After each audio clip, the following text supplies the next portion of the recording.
Moga-moga dalam keadaan sehat walafiat semuanya ya. Tahun baru, tahun yang katanya resesi, tapi moga-moga enggak sih ya. Perkenalkan terlebih dahulu, nama saya Risang Rimbatmadja. Saya saat ini, ya sampai saat ini ya, bekerja di UNICEF, di bagian SBC, Social Behavior Change, dan saya yang bersama teman-teman di sini yang mengundang semua yang mau belajar tentang SBC atau Social Behavior Change Research ya, riset-riset terkait dengan SBC. Nah, tetapi forum ini itu bukanlah forum dalam pengertian kami mengajar gitu ya. Sebetulnya bukan seperti itu yang kami harapkan, tapi lebih menjadi forum sharing, belajar bersama terkait dengan riset SBC atau Social Behavior Change.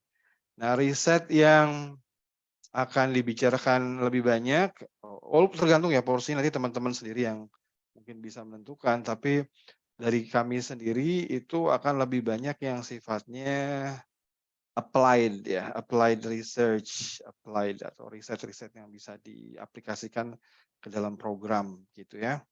Tapi nanti kita lihat perkembangannya apakah teman-teman juga membutuhkan diskusi-diskusi yang lebih konseptual, theoretical gitu ya. Kita lihat nanti. Itu mungkin pengantar dari saya sebentar sebelum saya ingin menyapa teman-teman. Mungkin teman-teman juga bisa perkenalkan diri ya.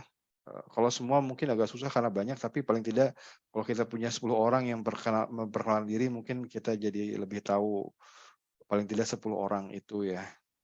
Siapa nih yang mau mulai? Silakan. Boleh ya, Mas Risa. Oke, silakan Kak Deni. Ya, Assalamualaikum warahmatullahi wabarakatuh. Selamat pagi. Saya Deni Andayuni. Per 3 Januari kemarin sudah bergabung di IWOS dengan bidang SBC. Jadi kemarin tuh ketika ada tawaran untuk pelatihan ini, saya sangat gembira dan langsung cepat-cepat daftar supaya nanti bisa diaplikasikan di program kami yang sekarang. Gitu Mas Risang dan teman-teman. Terima kasih Kak Deni dari Medan. Per tanggal 3. Iya, itu jadi kemarin kalau ya. kemarin kan sampai 31 Desember masih koordinator Satgas Stunting ya. Sekarang udah pindah ke sini. Kebetulan memang bidangnya SBC dan GESI. Itu Mas. Oke. Jadi memang ada perperan sekarang ya. Iya. Persekian. Saya juga nanti persekian kemana gitu. Persekian kemana biasalah. Iya. Jadi ya berputar-putar. Teman-teman yang lain silakan. Kalau ada yang ingin menyapa-nyapa teman di forum ini, ayo. Supaya kita bisa tahu juga. Dokter Basra. Oh ya silakan. Mbak Sofi silakan. Iya, makasih. Assalamualaikum warahmatullahi wabarakatuh. Selamat pagi semuanya. Mohon maaf saya nggak bisa on kamera ya. Baru bangun tidur ini Mas. Mungkin Mas Rizal sudah kenal dengan saya, tapi teman-teman yang lain belum ada yang kenal. Jadi salam kenal untuk semuanya. Saya Sofi. Per 31 Desember saya selesai kontrak dengan TP2R1 Wapres. Jadi kebetulan posisinya juga public health gitu ya di sana. Jadi masih banyak harus belajar nih sama Mas Risang, terutama terkait dengan SBC tadi gitu. Jadi pas ditawarin saya senang sekali dan langsung daftar. Nah makanya saya nggak berani nulisin TPDS lagi. Saya nulisinnya Fatayat Cirebon aja gitu.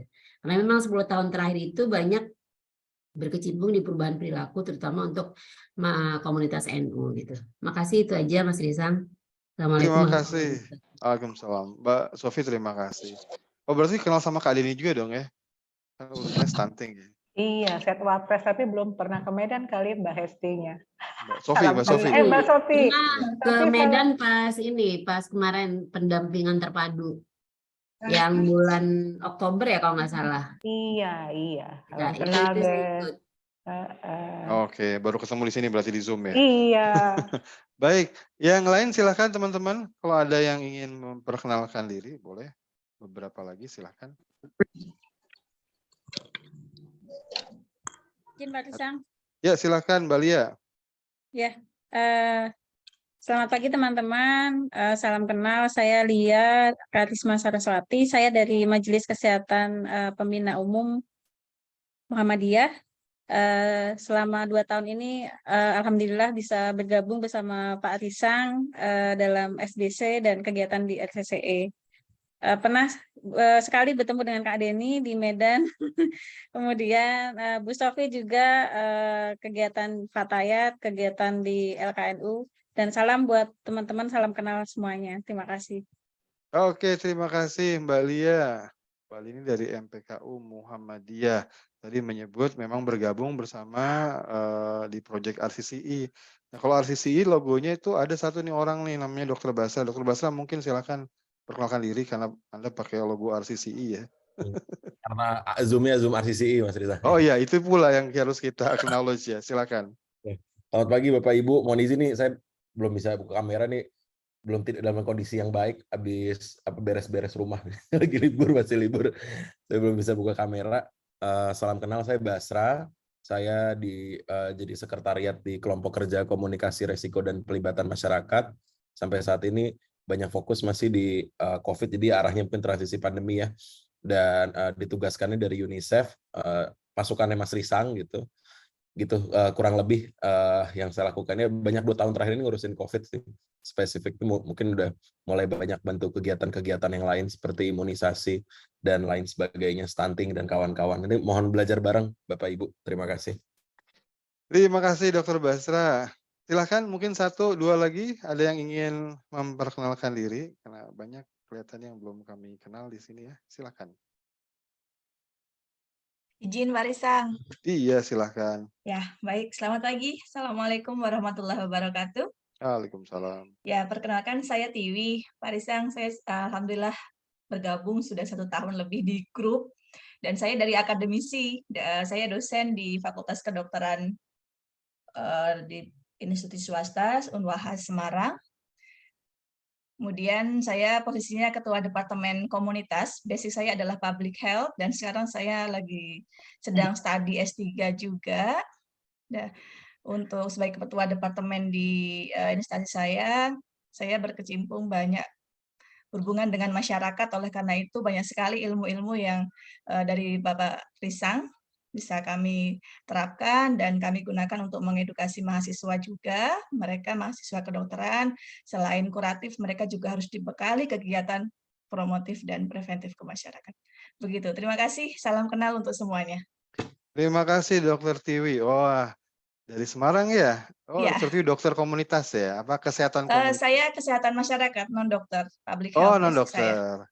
Tapi di jurusannya kedokteran komunitas. Saya ngajarnya di kedokteran, di sarjana kedokteran, tapi basic saya public FKM. health. Ya, Oh, oke. FKM dan studi FKM juga. Ya, terima kasih Dokter Bu Tiwi. Ya, Mbak Tiwi, betul. Mbak Tiwi, terima kasih. Baik, teman-teman gini ya, saya mau sharing dulu visi yang ada di kami, di tim kami. Nanti teman-teman boleh semacam menambahkan atau merevisi atau memperkaya nanti seiring dengan waktu kita berinteraksi ya. Tapi intinya ini forum ingin dijadikan sebagai forum untuk belajar bersama terkait dengan riset ya. Riset itu kan riset SBC kan agak beda sama riset yang lain dalam pengertian ini dalam ranah sosial kita punya banyak paradigma, punya banyak pendapat, punya banyak teori yang kadangkala saling bertentangan bahkan ya. Tapi ya itu semua harus dipelajari gitu ya. Siapa tahu menjadi bahan untuk memperkaya kerja riset kita. Dan mereka yang terlibat dalam riset SBC dalam observasi kami itu belum banyak. Tidak perlu rasanya menjadi seorang peneliti murni untuk menjadi peneliti SBC ya. Karena kita di ranah implementasi juga ya, program yang lebih aplikatif, ada baiknya juga kita sebagai praktisi juga memiliki kemampuan-kemampuan riset SBC sehingga itu bisa menjadi saling mendukung ya. Nah, itu satu. Jadi wadah untuk belajar. Juga bisa juga sebetulnya ini jadi wadah untuk proyek bersama. ya untuk mengerjakan riset bersama. Paling tidak isu-isu SBC yang kelihatannya butuh dibantu ya.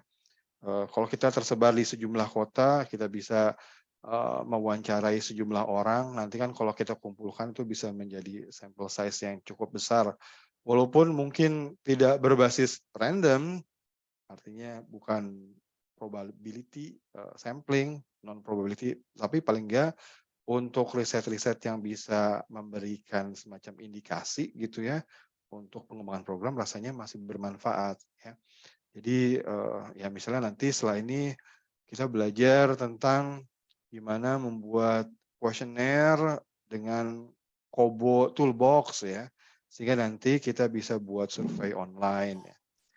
Saya bukan ahlinya, tapi ya karena melakukan riset kadang-kadang saya juga dipaksa untuk belajar itu. Nah, nanti saya mungkin sharing awal-awal, tapi kemudian teman-teman yang ahli untuk menggunakan Kobo Toolbox, mungkin Kobo Toolbox aja ya, jangan yang ribet-ribet kayak yang lama ODK gitu ya.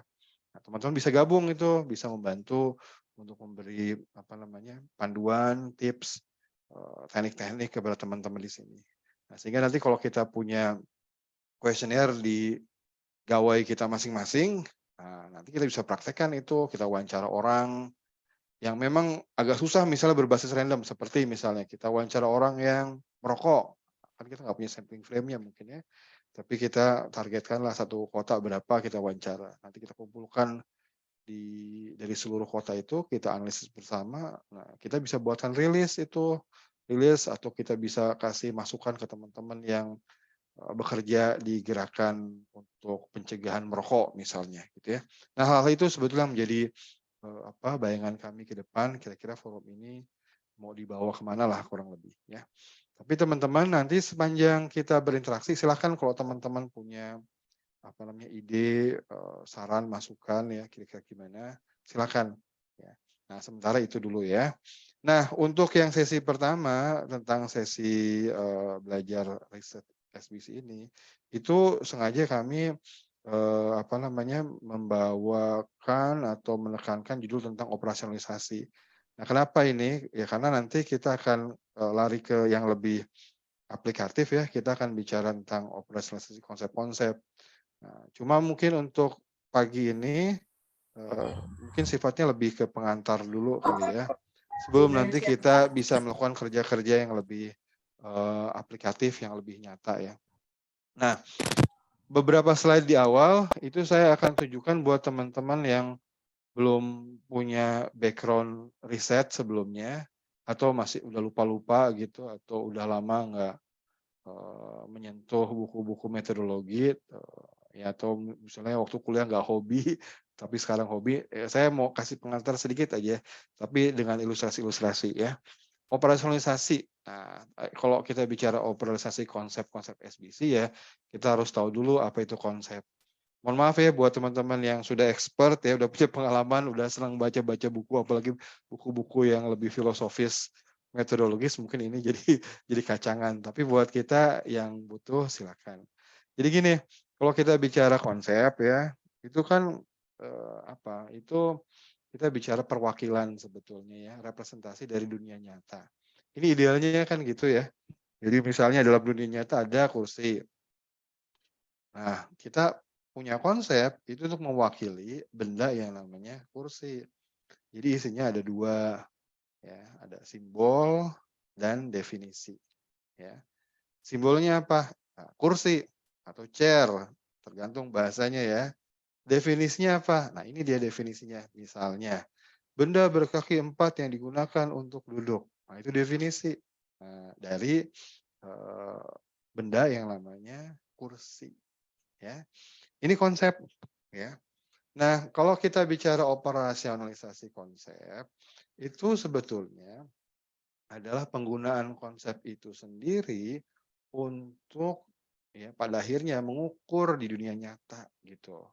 Jadi gimana konsep yang kan konsep simbol dan definisi kan abstrak gitu ya. Gimana digunakan untuk melihat dunia nyata lagi, nah, itu kan namanya operasionalisasi ya. Jadi untuk mengukur di dunia nyata, misalnya kalau kita punya benda banyak ini kursi bukan sih gitu. Apa ini kursi atau bukan? Warna kursinya gimana? Seberapa tinggi kursinya? Apakah tinggi, sedang, rendah? Berapa jumlahnya? Ya. Nah, mengukur kalau secara sederhana ya, itu mengukur itu sebenarnya memberi simbol atau ukuran tertentu pada suatu objek atau kejadian. Jadi misalnya, apakah itu termasuk kursi? Ini ya, ini bukan. Nah, ini kursi, ini bukan. Nah, itu bisa menjadi hasil ukurnya. Kursi bukan kursi, atau kursinya hijau, coklat, abu-abu, merah. Oh, tingginya gimana? Sedang. Oh, ini jumlahnya 4. Itu adalah hasil ukurnya gitu ya. Jadi kurang lebih kalau kita bicara operasionalisasi konsep adalah gimana kita punya konsep yang abstrak ini yang tadinya merupakan perwakilan dari dunia nyata, kita aplikasikan untuk melihat bagian-bagian lain gitu, orang-orang lain. Kalau dalam SBC berarti kan orang-orang lain ya, dari sisi konsep itu sendiri gitu. Jadi kita mengukur dengan konsep itu orang-orang lain, orang-orangnya apa nanti kita bisa bicara atau aspek apa dari orang. Nah, itu kita bicara konsep-konsep SBC-nya ya. Jadi ya, saya mencoba untuk tidak masuk ke ranah akademik ya. Walaupun saya dulu juga dosen sih, sempat ngajar 10 tahun lalu saya berhenti jadi dosen. Jadi agak-agak lupa juga sebenarnya kalau secara definisi literatur seperti apa. Tapi saya copy paste di sini misalnya ya. Jadi mengukur itu assignment of numeral symbol to object or events according to rules gitu ya. Ini kurs tergantung kita pengen ngukur warna kursi. Ini hijau, ini coklat, ini abu-abu dan sebagainya ya. Operasionalisasi itu the development of specific research procedures operation that will result in empirical observation representing the concept in the real world. Jadi kita gimana membangun prosedur riset yang spesifik itu terkait misalnya dengan cara mendekatinya, wawancara, observasi kah, dan pertanyaan-pertanyaannya apa, panduannya apa, pilihan jawabannya apa, dan sebagainya. Gitu ya. Nah, ini yang akan kita bahas operasionalisasi konsep.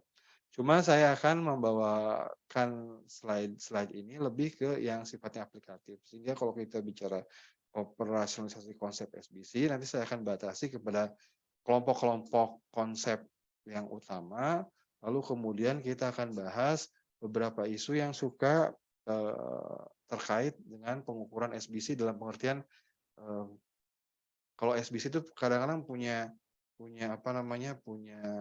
keunikan atau kekhasan yang kadang-kala kalau kita lupa kita bisa munculkan bias-bias gitu. Itu yang harus kita hindari ya. Nah,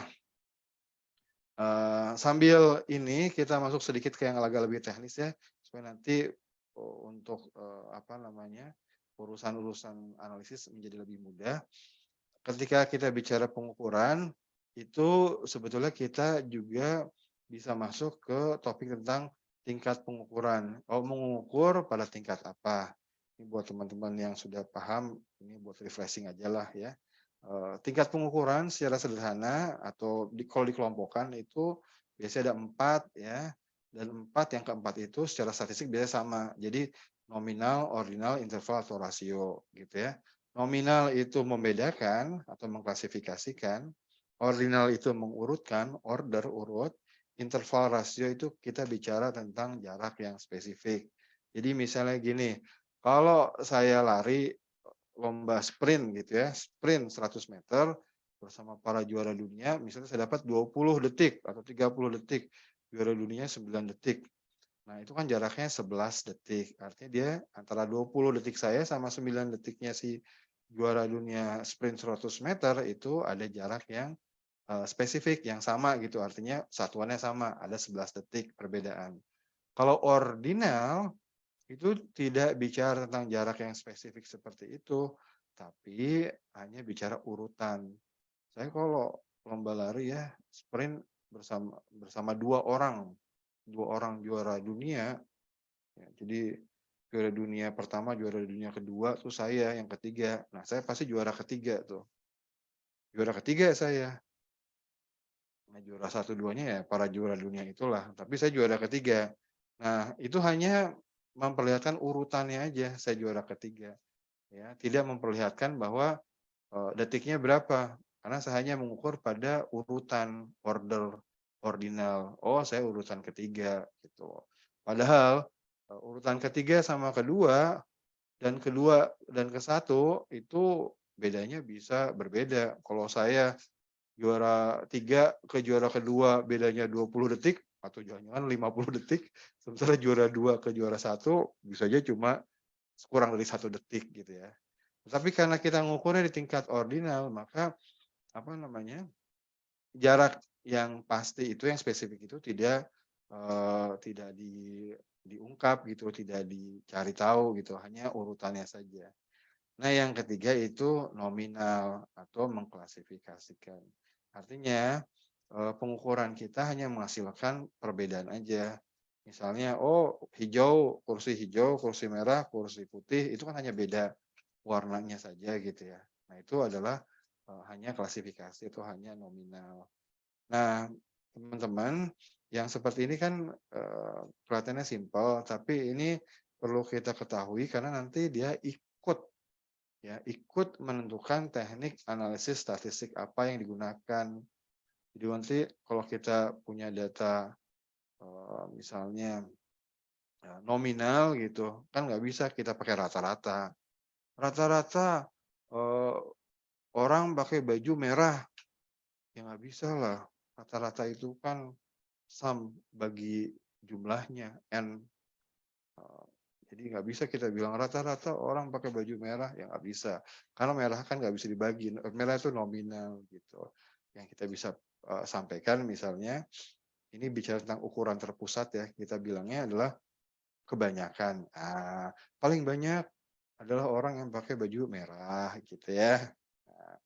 Nah ini teknik statistik itu ikut ditentukan oleh tingkat pengukuran yang kita lakukan pada variabel-variabel yang kita berlakukan. Mohon maaf ini agak teknis sedikit ya, tapi intinya adalah kalau misalnya kita punya data tentang umurnya nggak dikelompokkan. Jadi si A umurnya 20, si B umurnya 24, si C umurnya 22, rata-rata bisa itu 20 tambah 22 tambah 24 bagi 3. Tetapi kalau data kita itu kelompok, range, jadi kita buat pertanyaannya adalah berapa usia Anda, terus ada range-nya antara 20 sampai 24, apakah antara 25 sampai 28, 29 sampai 32, nah, itu nggak susah kalau kita bicara rata-rata, itu kelompok, mungkin kita bisa buat kelompok rata-rata jadinya. Nah, jadi itu teman-teman sekalian, pentingnya kita memahami tingkat pengukuran atau skala pengukuran ya. Jadi sekedar mengingatkan saja, mungkin baru buat mereka yang baru mengenal itu ya ada nominal, ordinal, interval atau rasio lah kurang lebih. Tapi kalau secara analisis sih interval sama rasio sama begitu ya. Nominal hanya membedakan kategorisasi, ordinal ada urutan, interval ada jarak gitu ya. Jadi kalau misalnya kita bicara lama si ibu di posyandu, nah itu adalah interval. Kita bicara misalnya berapa menit. Nah, menitnya itu bisa jadi data interval. Jumlah kedatangan ke posyandu dalam setahun terakhir. Oh, 12 kali, oh 6 kali, oh 4 kali. Nah, itu interval. Tapi kalau ordinal adalah misalnya ranking preferensi saluran TV. Suka apa aja, pertama acara apa, kedua acara apa, ketiga acara apa. Tanpa mempedulikan jarak antara satu ranking ke ranking yang lain. Ya, itu namanya ordinal. Nominal, klasifikasi saja. Warna baju, program TV yang disuka apa, gitu ya. Nah, ini contoh saja gitu ya. Kalau analisis bivariat, ya, nanti kita bisa lakukan itu salah satunya berdasarkan tingkat pengukurannya. Kalau nominal tekniknya apa saja, gitu ya. Oh, 2x2 pakai V, pakai contingency coefficient, pakai Kramer V, kalau lebih dari 2x2. Ordinal pakai apa begitu ya. Kalau kategorikal di Summers, Kendall-Tau, Gamma. Kalau ranking sifatnya Spearman. Interval apa? Pearson correlation. Kalau nominal independennya, terus dependennya adalah interval pakai apa? T-test misalnya. Dites itu kalau variasinya 2, kalau ANOVA variasinya lebih dari 2. Jadi independen itu yang mempengaruhi, dependen yang dipengaruhi. Jadi independen misalnya, gender itu mempengaruhi IP, gender mempengaruhi IP, misalnya gitu ya. Nah itu kan berarti gendernya itu laki perempuan nominal, IP indeks prestasi itu interval. Ah, berarti pakai kelompok di sini. Karena gender itu kita batasi laki dan perempuan, nah itu berarti 2 pilihan itu dites. Kalau lebih dari 2 pilihan ANOVA gitu.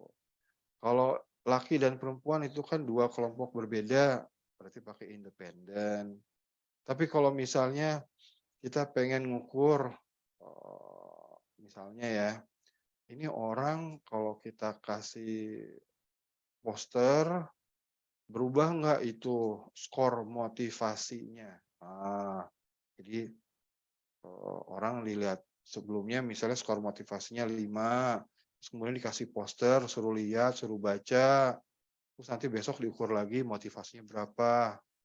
Apakah ada perbedaan skor motivasi antara sebelum dan sesudah dilihatkan poster? Nah, itu kan berarti orangnya sama. Kalau orangnya sama berarti ditesnya dites pair atau match. Nah, saya belum mau masuk ke wilayah ini dulu, cuma sekedar memberi gambaran bahwa tadi kalau kita bicara operasionalisasi itu kan sampai ke tingkat pengukurannya pada level apa, nominal, ordinal, interval. Nah ini nanti turut menentukan teknik statistiknya apa. Tapi saya kubur dulu ini ya, kita stop dulu untuk urusan yang analisis itu, nanti akan kita bahas di pertemuan berikutnya. Nah sekarang kita bicara tentang SBC dulu ya. Kan sama sebetulnya, dunia nyata itu konsep. Ya. Terus kalau biasanya secara praktis ya, ini secara programatik ya, kita suka mengelompokkan konsep-konsepnya SBC itu ke dalam 3 kelompok. Knowledge, attitude, practice. Saya mau pakai itu dulu juga ya, untuk mempermudah kita aja.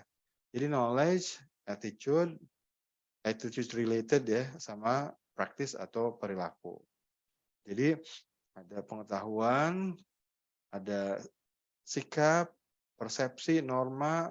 Norma itu kalau dalam SBC, kalau pengukurannya jadinya perceived norm.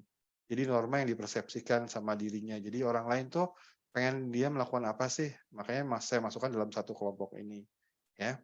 Nah simbolnya kan ini ya, simbolnya ya pengetahuan, ya sikap, ya perilaku. Definisinya apa? Nah ini problemnya nih kalau dalam ilmu sosial ini. Problemnya itu adalah nggak ada sebetulnya satu definisi yang tunggal. Kan nggak seperti kalau misalnya kesehatan masyarakat ya, kalau di yang spesifik untuk penyakit misalnya, diare. Diare itu buang air besar cair 3 kali atau lebih dalam sehari. Kan itu yang diterima di semua pihak gitu ya. Ya puskesmas ya pakai itu, dinkes ya pakai itu, LSM pakai itu, jadi satu gitu. Nah, di SBC itu ya setiap ahli bisa punya definisinya sendiri.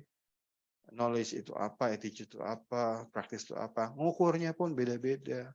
Jadi kita kalau ingin mengukur konsep-konsep SBC itu baiknya memang kita bermula dari teori bagusnya, konsepnya apa nih yang dikeluarkan oleh teori itu. Itu mempermudah kita nanti menjaga konsistensi dari pengukuran kita gitu ya. Nah juga jadi jelas pertanggungjawabannya. Kita pakai teori apa, kita pakai konsep apa, ini loh definisinya gitu. Yang ini maksudnya gitu ya. Nah, saya nggak masuk ke detail itu dulu, tapi mungkin buat teman-teman yang di dunia ilmu sosial ini untuk buat teman-teman yang lain juga jangan kaget bahwa yang saya bahas ini sebetulnya adalah satu aliran saja dalam ilmu sosial yang namanya positivistik yang mengatakan bahwa ada hukum di luar sana, ada pola di luar sana, ada dunia sosial itu ada hukumnya di mana itu ada konsep yang mewakili suatu objek. ini adalah sebetulnya ilmu sosial yang mimicking atau yang meniru ilmu-ilmu eksak ya. Tapi ilmu yang alirannya positivistik ini juga banyak tantangannya, ditantang gitu ya, dan nggak juga selalu jadi mainstream, nggak selalu. Ya ada aliran-aliran yang mengatakan nanti wah nggak ada konsep yang mewakili itu. Ini sih tergantung dari orangnya saja. Jadi nggak ada konsep yang bisa mewakili sesuatu. Justru orangnya itu yang menentukan konsepnya itu apa. Nggak boleh digeneralisasi gitu. Atau nanti ada aliran-aliran yang kiri yang melihat, oh konsep-konsep itu kan justru alat menindas. Kita adu konsep. Ngadu kita. Konsep itu bukan mewakili, tapi konsep itu mewakili satu kepentingan. Justru kita harus mengeluarkan konsep yang lain. Atau nanti ada aliran sosial konstruktivisme yang mengatakan, loh konsep itu yang justru membentuk realitas. Nggak ada konsep itu sampai akhirnya itu membentuk realitas. Misalnya kalau kita bicara kemiskinan, nggak ada itu sebenarnya kemiskinan. Tapi justru karena kita punya konsep kemiskinan, jadi orang miskin. Nggak ada itu konsep tentang kecemasan gitu. Justru karena kecemasan itu yang kita agung-agungkan, kita tampilkan sehingga orang jadi cemas. Oh, nggak ada itu misalnya orang marginal gitu. Justru karena kita mengeluarkan konsep itu akhirnya membentuk orang menjadi marginal. Jadi macam-macam memang ilmu sosial itu teman-teman ya. Nah, yang kita pelajari di sini karena kita sifatnya kan lebih programatik. Programatik itu artinya kita pengen mengintervensi realitas. Artinya ada realitas di sana, ada perilaku orang yang kita bisa intervensi. Sehingga secara pemikiran itu mengarahnya ke positivistik. Kalau aliran lain yang kayak interpretatif ya, itu bilangnya justru wah nggak ada itu intervensi itu. Justru yang paling penting adalah memahami, understanding gitu. Kalau aliran kritis akan bilang bahwa wah intervensi boleh intervensi, tapi intervensinya mewakili golongan yang tertindas dong gitu. Jangan mewakili golongan yang justru yang punya power. Gitu. Nah, ini bahasan-bahasan yang nggak akan ada akhirnya. Itu terus-menerus sampai sekarang itu di dalam ranah ilmu sosial. Tapi kita masuk lebih di sini ya, teman-teman yang di positivistik ya. Nah, tadi kami singgung nggak ada definisi tunggal, bisa bertentangan, ada yang perbedaan kecil, tapi ada perbedaannya yang fundamental. Ini contoh, misalnya kalau kita bicara tentang perceived norm atau norma yang dipersepsikan.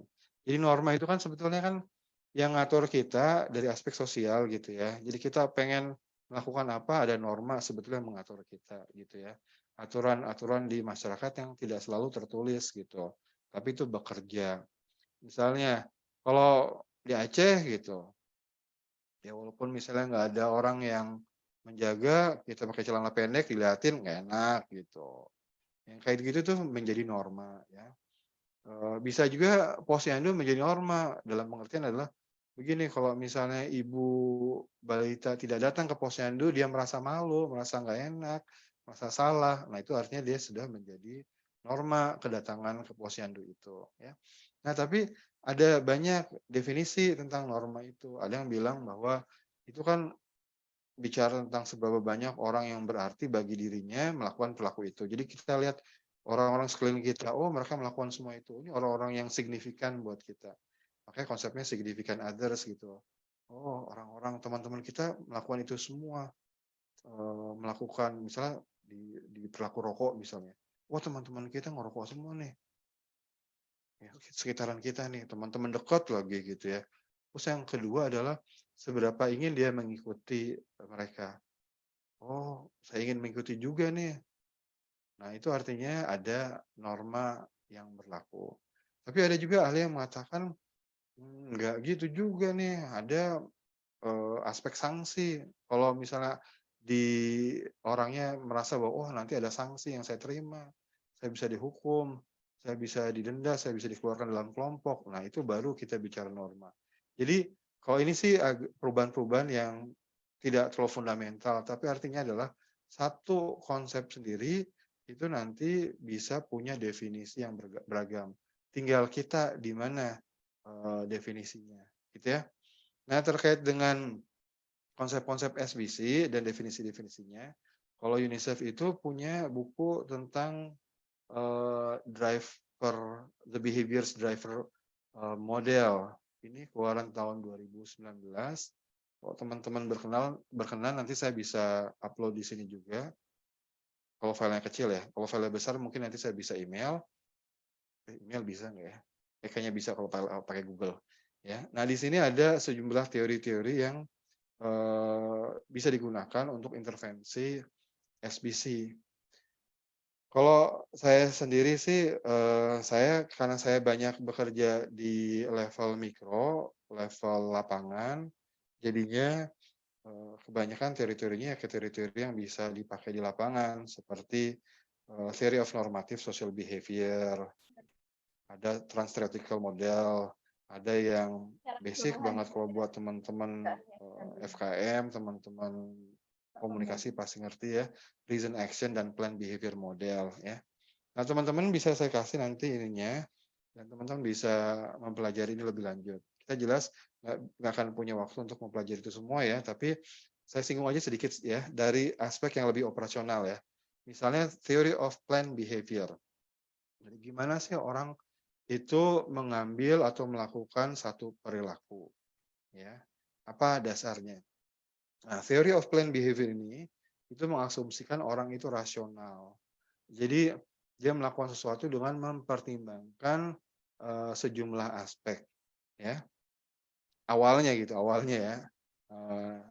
Jadi ada sesuatu yang dia pengen cari, ada sesuatu yang dia pengen dapatkan. Nah, kalau theory of planned behavior itu ada 3 variabel penting, atau 3 konsep penting yang nanti akan mempengaruhi perilaku.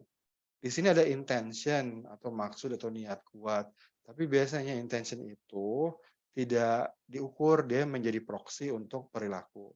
Yang menjadi bagian atau hal yang kita intervensi adalah ini, yang 3 ini, sikap, norma subjektif, sama persepsi tentang kontrol perilaku.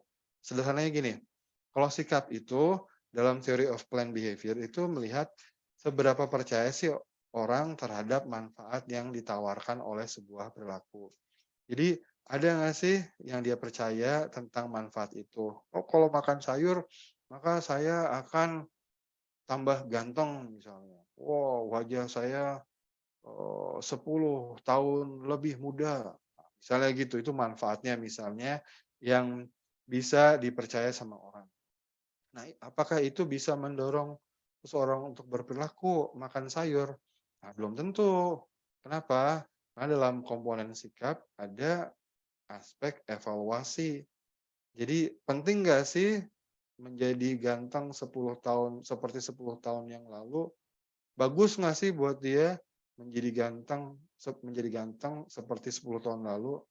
Nah, buat teman-teman lansia misalnya yang usianya 80 tahun, penting nggak ya? 80 tahun sama 70 tahun sama aja. Jangan-jangan jadi nggak penting gitu. Nah, kalau dia menganggap itu nggak penting, maka sikapnya belum positif sebetulnya.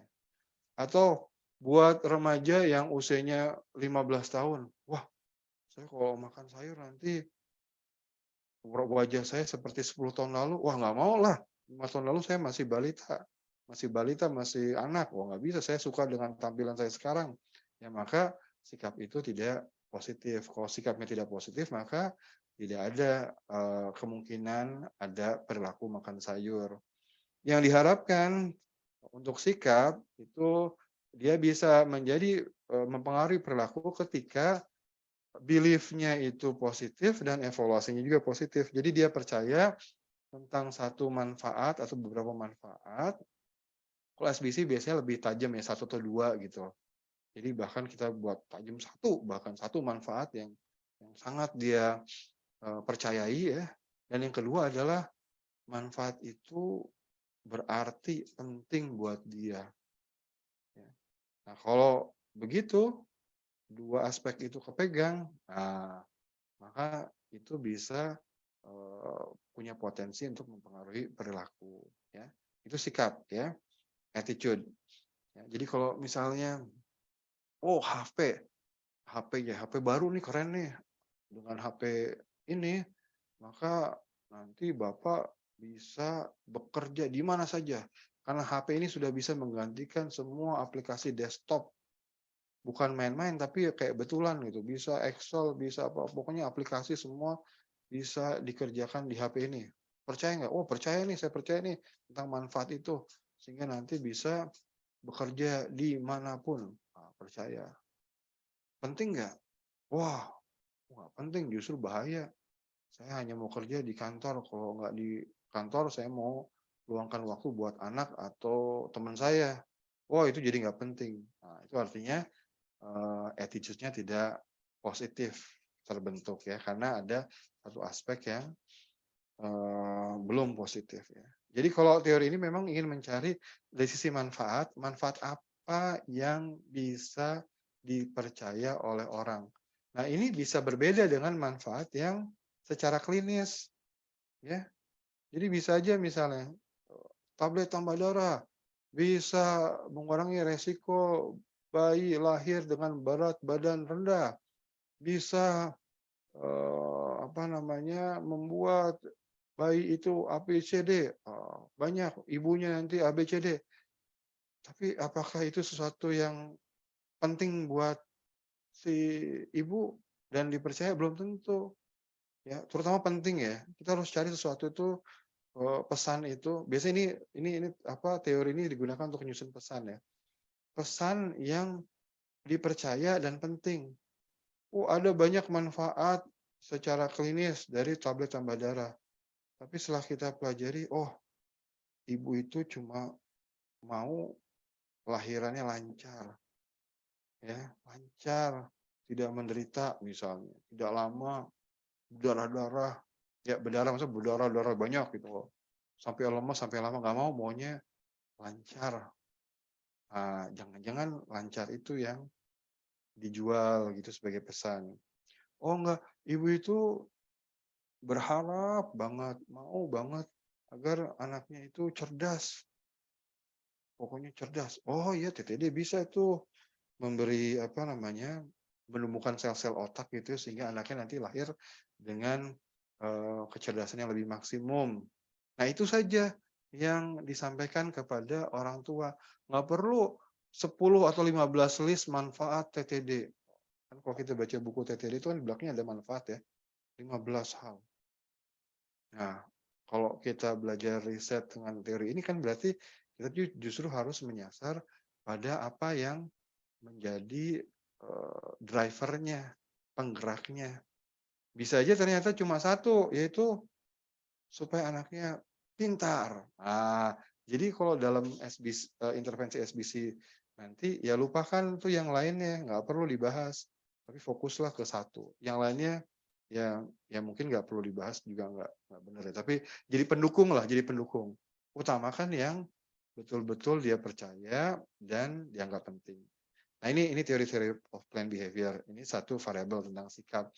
Yang kedua itu norma subjektif. Norma subjektif itu ada aspek normatif belief itu terkait sama lingkungannya. Kawan-kawannya ingin atau tidak, misalnya dalam hal ini makan sayur. Kawan-kawannya ingin nggak saya, kawan-kawannya di sekitar saya itu pengen nggak sih saya itu makan sayur. Berharap tidak saya makan sayur. Oh ternyata mereka berharap makan sayur supaya saya apa-apa gitu. Tapi ada harapan dari mereka. Terus kedua adalah saya pengen ngikutin atau enggak. Oh saya pengen ngikutin teman-teman saya. Nah itu artinya variabel normal subjektifnya itu bisa berlaku gitu ya. Nah yang ketiga itu persepsi tentang kontrol perilaku ini sebetulnya adalah dimensi tambahan belakangan ya maksud saya. Itu terkait dengan apakah sayanya itu merasa mudah atau tidak untuk makan sayur. Wah di daerah saya jarang sayur, susah gitu. Nah, itu jadi kendala. Kalau itu ada kendala maka nanti perilakunya akan sulit terjadi ya. Nah, jadi teman-teman kalau kita pakai teori ini misalnya maka di aspek keduanya attitude atau sebetulnya ideation-nya itu kita bicara tentang sikap, norma subjektif dan persepsi tentang kontrol perilaku dengan definisi-definisi. Saya nggak tampilkan definisinya tapi contoh-contoh operasionalisasinya seperti ini gitu ya. Nah, ada lagi teori yang juga suka dipakai, ya, itu namanya trans-theoretical model. Ini stages, jadi ngelihatnya perilaku itu bertahap. Mulai dari pre-contemplation, artinya tidak tertarik melakukannya, tidak mikirin bahkan, nggak pernah dengar masuk di sini. Ya, pernah dengar nggak sayur itu bisa menghindari PTM? Oh enggak gitu ya. Tertarik makan sayur? Oh enggak gitu. Saya mah makan apa aja saya yang ada lah gitu. Nggak ada sayur juga nggak apa-apa gitu. Jadi secara perilaku itu belum dipikirkan. Contemplation itu dia sudah mulai memikirkan. Oh iya ya, jangan-jangan iya ya. Kayaknya bagus juga ya. Nah, preparation itu naik lagi tingkatannya. Udah mulai buat rencana-rencana. Oh ntar kalau saya makan di sini deh, situ kan banyak sayurnya. Oh nanti saya kalau belanja belanja saya datang ke sebelah sini deh, itu kan tuang-tuang sayur banyak gitu. Oh saya sisihkan uang untuk beli buah dan sayur misalnya kayak gitu ya. Oh saya mau browsing-browsing ya, atau udah mulai cari-cari informasi, oh sayur itu apa manfaatnya dan sebagainya. Itu masuk ke preparation. Lalu kemudian action, melakukannya, maintenance itu terus melakukannya, termination itu ada banyak interpretasi terkait sama ini, apakah perilakunya sendiri berhenti atau perilaku sebelumnya yang dihentikan gitu ya. Dan ini semua kalau menurut trans-theoretical model itu banyak dipengaruhi oleh self efficacy, perasaan mampu melakukan perilaku itu yang sama dengan perceived control atau yang tadi itu ya, persepsi tentang kontrol perilaku sama sebetulnya. Lalu ada decisional balance, menimbang pro dan cons. Itu sebenarnya sama dengan belief terhadap outcome. Jadi manfaatnya gitu ya. Tapi dia menambahkan temptation atau dorongan negatif. Kalau orang bisa lepas dari dorongan negatif ini, maka prosesnya bisa berlanjut ya. Kalau orang merasa bahwa manfaatnya lebih banyak atau pro-nya, ini lebih pro nih terhadap perilaku ini, maka bisa berlanjut. Kalau orang merasa mampu melakukannya, dia bisa berlanjut. Ya. Nah, teman-teman, jadi kalau buat mereka yang bukan background sosial, mungkin akan terlihat bahwa dari sisi definisi aja, dari sisi dimensi-dimensi konsep aja, sebetulnya banyak overlap gitu. Cuma kadang-kala namanya berbeda. Di sini self-efficacy, di situ namanya perceived control. Tapi kontennya kurang lebih hampir sama. Di sini namanya decisional balance, di sana namanya perceived benefit, tentang manfaatnya ya, gitu ya. Nah, yang terakhir yang pengen saya sharing mungkin secara teoritis, ini namanya Theory of Normative Social Behavior atau TNSB. Jadi kalau ini melihatnya perilaku itu lebih dari aspek norma di masyarakatnya, ya. Jadi dikatakan bahwa kalau misalnya orang melihat orang-orang lain melakukan, misalnya ini terbukti di imunisasi ya. Kalau studi yang terakhir itu menunjukkan ada sekitar 40% ya. Orang itu yang apa namanya, memvaksinasi dirinya untuk COVID-19 itu karena dia melihat orang-orang lain ya.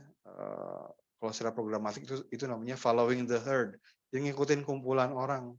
Makanya kalau di Jakarta itu kan vaksinasi kan di RPtra ya, itu di komunitas, jadi tempatnya kan di lingkungannya sendiri. Terus orang pada ngelihat itu, oh si itu divaksinasi, oh itu divaksinasi, itu Pak Haji divaksinasi juga, oh itu orang muslim divaksinasi, nggak apa-apa kok, oh mereka juga vaksinasi, oh pada ikutan gitu ya. Jadi teorinya sebenarnya lebih menunjukkan itu bahwa perilaku itu banyak kaitannya dengan persepsi tentang seberapa banyak orang melakukannya. Kalau banyak, nah, kalau banyak, semakin banyak, oh di kampungnya dia semakin banyak. Oh anak muda yang lain melakukannya, maka itu akan memunculkan perilaku. Ini yang namanya descriptive norms, ya. Jadi teman-temannya kalau tadi mengikuti, wah itu kan mirip-mirip dengan yang tadi. Iya, kurang lebih suka sama-sama gitu aja, ya. Nah, tapi detailnya agak beda. Jadi kalau teorinya TNSB ini melihat bahwa descriptive norms iya berpengaruh terhadap behavior, tapi ada moderating variables-nya atau ada specifying variables atau hal-hal yang kemudian menentukan pengaruh itu muncul ya. Muncul ini pengaruhnya tapi tergantung. Tergantung apa? Ada 4 paling enggak ya konsepnya. Ada outcome expectation, ada injunctive norms, ada group identity, ada aspiration. Group identity itu seberapa sama kita dengan kelompok itu. Misalnya gini, di kampung ya kita ngajak ibu-ibu hamil untuk vaksinasi COVID. Terus dia lihat, orang-orang rame tuh vaksin COVID, tapi nggak ada ibu-ibu. Ramenya orang-orang memvaksinkan dirinya untuk COVID, vaksinasi COVID itu mungkin tidak akan banyak berpengaruh terhadap ibu hamil karena dia tidak melihat ada orang yang sama dengan dia yang melakukannya. Ya, jadi harus ada tuh orang yang sama dengan dia melakukannya. Makanya kalau misalnya kita buat intervensi di kampung gitu, ini ibu-ibu nih, ibu-ibu dari kelompok yang misalnya pengajian. Nah, agar mereka terpengaruh oleh descriptive norms, kita harus gambarkan ibu-ibu pengajian pada ini loh, pada imunisasi anaknya juga gitu. Itu image yang harus dimunculkan. Entah dengan visual, dengan cerita, atau ditunjukkan langsung ada ibu pengajian yang juga mengimunisasi anaknya. Harus sama gitu ya. Kalau nggak gitu nanti descriptive norms-nya tidak berlaku gitu ya. Nah, berikutnya adalah yang ke atas dulu ya. Outcome expectation. Ini sama kayak perceived benefit tadi.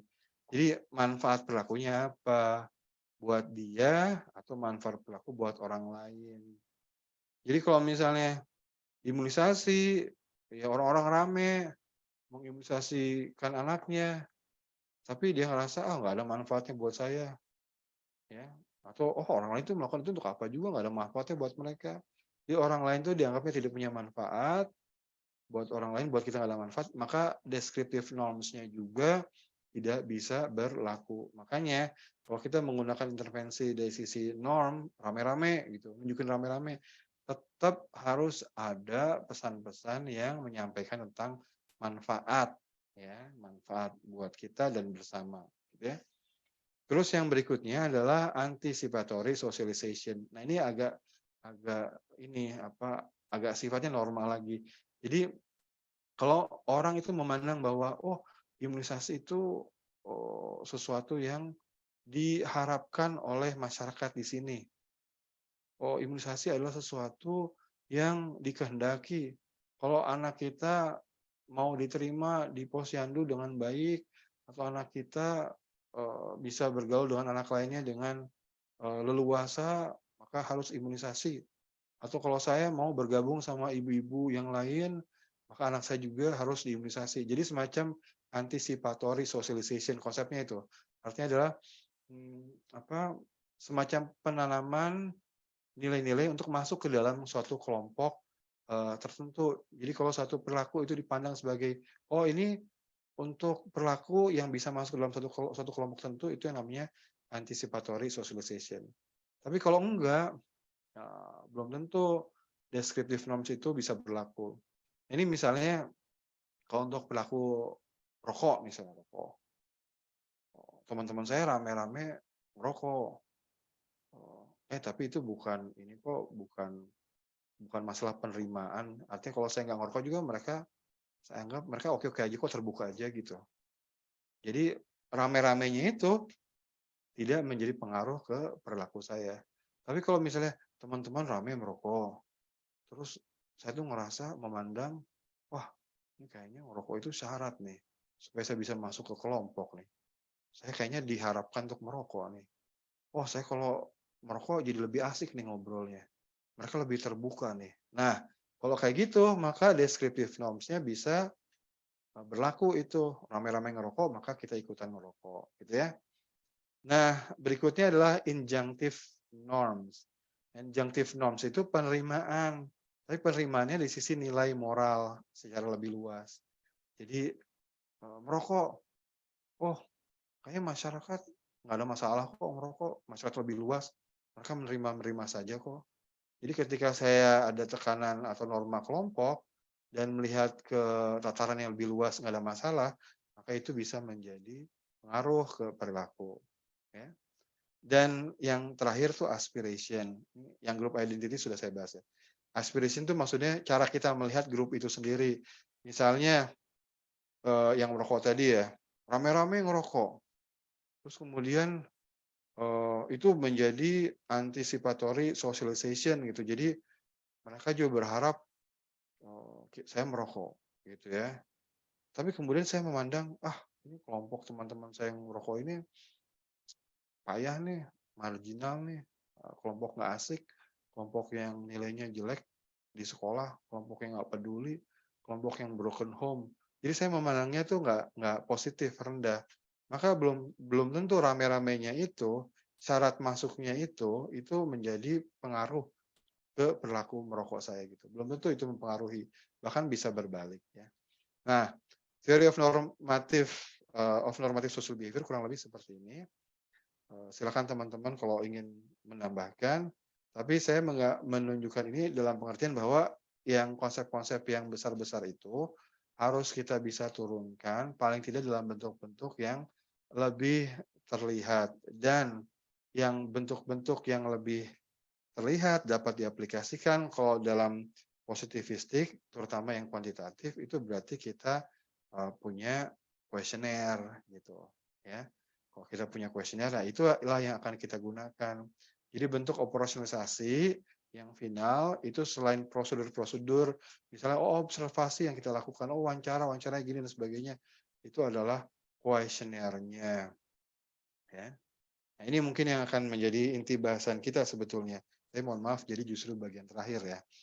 Nah, kuesioner ini nanti kita akan bahas di pertemuan selanjutnya waktu kita buat dengan Kobo Tools ya. Paling tidak strukturnya itu ya ada nomor, ada pertanyaan, ada jawaban. Gimana jawaban itu di-treat, apakah dibacakan ataukah tidak, apakah ganda ataukah tunggal, apakah melingkari, apakah nulis kayak gitu ya. Jadi ada kolom yang menunjukkan itu. Terus yang terakhir adalah kolom yang menunjukkan skipping-nya atau logical flow-nya. Oh, kalau saya jawab ini maka dia lari kemana? Oh, saya jawab ini berhenti, terima kasih. Misalnya kayak gitu ya. Nah, ini contohnya misalnya. Nah, saya kasih contoh ini karena nanti akan kita bahas ya, teman-teman ya. Dari kemarin sampai sekarang untuk apa saja sabun Anda gunakan? Nah, kalau menjawab cuci tangan, tanyakan kapan saja, kapan lagi. Jawaban tidak dibacakan, jawaban ganda. Jawaban ganda itu artinya bisa lebih dari satu. Tidak dibacakan, artinya ini tidak dibacakan biar keluar dari responden itu sendiri dan kita tinggal menandai. Nah, ini biasanya model-model pertanyaan yang kita buat saat kita menghadapi isu yang tingkat social desirability-nya tinggi. Jadi kalau orang nggak mau terlihat jelek lah kurang lebih. Kalau dia jawab itu dia nggak mau terlihat jelek, maka dia akan menyesuaikan jawabannya. Ya sama seperti kalau orang ditanya, apakah Anda cuci tangan pakai sabun? Oh iyalah. Kapan? Ya setelah BAB, ya sebelum makan, sebelum menyiapkan makanan. Itu orang pasti, pasti bahkan ya menjawabnya begitu. Artinya social desirability-nya tinggi. Makanya teman-teman waktu survei yang perilaku pencegahan COVID kemarin ya, 3M, itu kan kalau ngelihat survei di banyak organisasi itu angkanya 95% orang cuci tangan pakai sabun di waktu-waktu penting. 90% ke atas lah, ada yang 97% gitu. Ya kalau nanyanya kayak begitu ya pasti orang nggak mau kelihatan jelek kan. Nah, maka dia akan jawab yang bagus. Apakah Anda cuci tangan pakai sabun? Oh iya. Oh, pastilah gitu. Makanya angkanya gede. Tapi nanti kalau teman-teman melihat angka yang kecil, ya kadang cuma 20%, 30%. Bahkan sebelum COVID ya, sebelum COVID-19 itu, USAID pernah buat survei ke berapa ya, 4.500 kalau nggak salah. Saya lupa, mungkin Kak Denny masih ingat tuh. Jadi di berapa puluh kota gitu, dan ketemunya angkanya adalah 5%. Jadi ibu balita ya, yang cuci tangan pakai sabun di 5 waktu penting. 5 waktu penting itu sesudah BAB, sesudah membersihkan popok bayi, sebelum makan, sebelum menyiapkan makanan, dan sebelum menyuapi anak. Itu cuma 5%. Kecil, ya. Dan dia pakai pertanyaan model kayak gini. Nanti kita bahas ya. Memang underreported, tetapi jaraknya ke yang aktual setelah dilakukan validasi itu jauh lebih bagus ketimbang yang tadi, apakah Anda cuci tangan pakai sabun? Iya, itu 90%. Gitu ya. Nah, ada juga nanti model-model pertanyaan yang seperti ini. Kalau untuk yang sikap, yang kedua ya, komponen kedua, itu sebetulnya disarankan pengukuran-pengukurannya tidak menggunakan pertanyaan tunggal, tapi pertanyaan yang sifatnya lebih indeks gitu ya. Indeks artinya ada sejumlah statement atau pertanyaan yang kemudian hitungannya dikomputasi gitu. Misalnya ini ada 1, 2, 3, 4, 5, 6 gitu. 6 pernyataan untuk menunjukkan sikap dia terhadap 3M misalnya gitu ya. Nah, sikap finalnya itu adalah hasil komputasi dari 6 statement ini. Misalnya dibuat rata-rata, misalnya ditambahkan komponen tertentu, koefisien tertentu, dan lain sebagainya. Tapi untuk sikap itu memang disarankan seperti ini. Kenapa? Karena pertama, sikap itu kan kompleks ya. Tadi kita pas belajar teori of planned behavior, TNSB ya, yang stages itu kelihatan banget bahwa dimensinya sikap itu nggak cuma satu gitu, jadi lebih dari satu. Perceived benefit, evaluation, dan lain-lain. Sehingga apa? Sehingga apa namanya menghitungnya jangan dengan satu pertanyaan, ya harus lebih dari satu.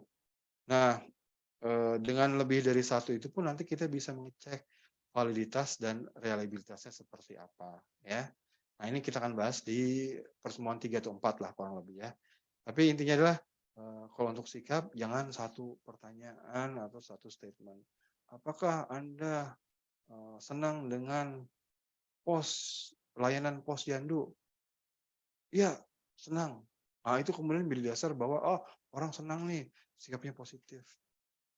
Takutnya itu banyak bias, satu, dan kedua itu tidak valid mengukur sikap yang dari sisi definisi aja itu biasanya mengandung lebih dari satu dimensi ya.